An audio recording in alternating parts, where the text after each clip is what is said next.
Jerome Powell's worst nightmare has just begun. A hidden stock market that nobody's really talking about has just hit all-time highs, and there is no doubt in my mind that Jerome's actions are going to result in the same result for the S&P 500. Look, we all know that the Fed effed up big time when it comes to monetary policy and taming inflation, and they're now clearly playing catch up. But now that inflation has come down, the 10-year treasury yield is starting to relax, and oil prices have come down to the same level that they were 1 year ago, we're starting to set into question what is next for the stock market after it stops focusing on the CPI report. Because obviously that has been the main driving factor of most growth stocks over the past 12 months, as every single CPI report resulted in a massive reaction for the stock market. And well, that hidden stock market and the earnings and valuation implications for the S&P 500 are exactly what I want to discuss in this video. But as usual guys, before we get into it, make sure to drop me a thumbs up and hit that subscribe button if you haven't already. So to start things off, let's reveal the hidden stock market in question, which is the Nifty 50 index of India. And as you can see, despite all the macroeconomic headwinds the global economy is facing, this stock market has just hit an all-time high. Yes, that means that instead of being down 20% since the start of the year, the Nifty 50 index is actually up almost 2% for 2022. And over the past 5 years, it has outperformed the S&P 500 by almost 31 basis points. So how on earth is it possible for a developing economy and emerging market like India to outperform established countries like the United States and even China in 2022? And what does this mean for the future of the S&P 500? Well, as it might shock many of you, there are a lot of similarities between the Nifty 50 index and the S&P 500. It's true that both indices were actually performing very bad in the summer of 2022, as both of their central banks, the RBI, the Reserve Bank of India, and the Federal Reserve were raising interest rates to combat inflation. But the difference with the Indian market has been that their earnings growth has actually rebounded in the third and is expected to do in the fourth quarter of 2022.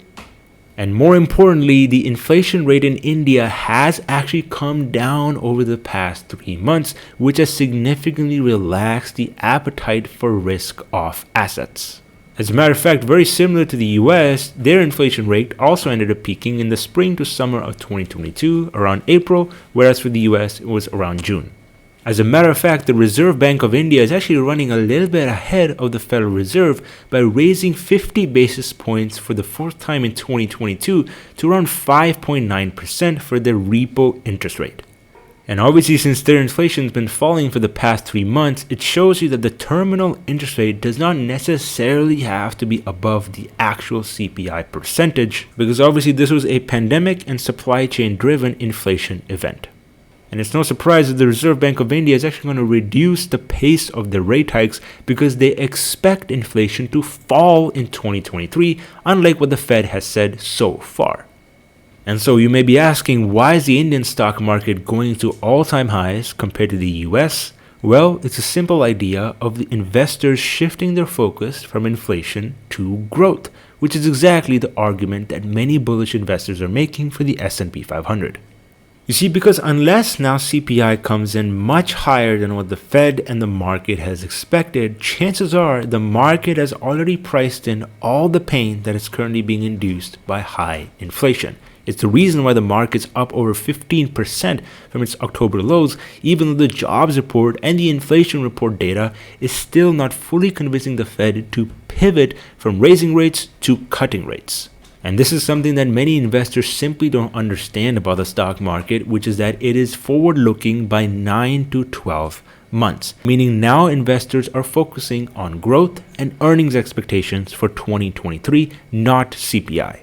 Because guess what? It's very easy to see where CPI can go based on the year-over-year change in the M2 money supply, which is right now being led by around 16 months. And as you can clearly see, there's a very direct correlation in the money that's available in the economic system and what CPI does, even though in the short term the relationship is not hand to hand.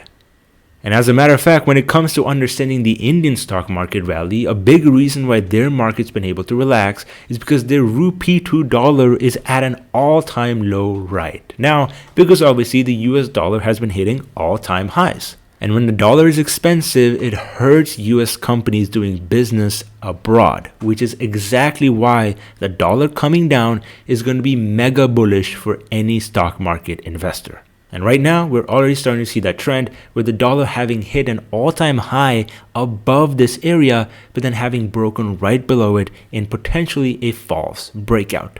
The story does not end there. Historically, after every single inflationary peak, the S&P 500's return over the next 12 months has been positive, even if you include what happened in the 1970s. And obviously we know 1970s was a time of extremely high inflation, well north of 10 to 15%, much worse than today.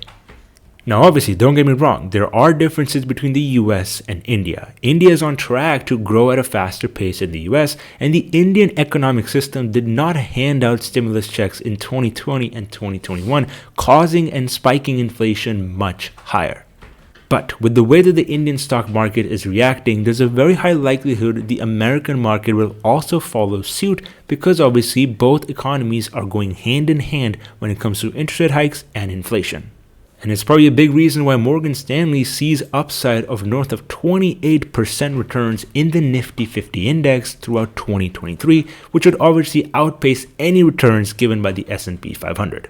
And there are certainly a lot of lessons the Federal Reserve can take from what has happened in India, particularly not expanding monetary policy too quickly during times of economic concern like they did in 2020, and also making sure that equity savings are boosted without a lot of debt. This has helped India's corporate profits rebound drastically in 2022, and although the situation in America is getting slightly better as corporate earnings did not come out as bad as analysts had expected, obviously the situation is still uncertain for 2023. And so far at least, earnings growth for 2023 are still expected at around 7.3%, which means that the stock market should be looking forward and pricing in this growth. And with the current forward PE of the S&P 500 trading both below the 5-year and the 10-year long-term averages, it goes to show you that a lot of the earnings declines that we saw in 2022 have potentially already been priced in by the stock market.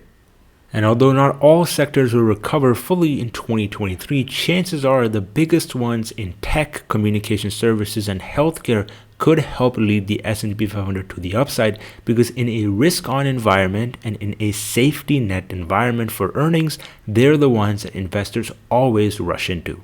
Because obviously the unprofitable and low earnings companies are typically in all the other sectors that are growing at a faster rate.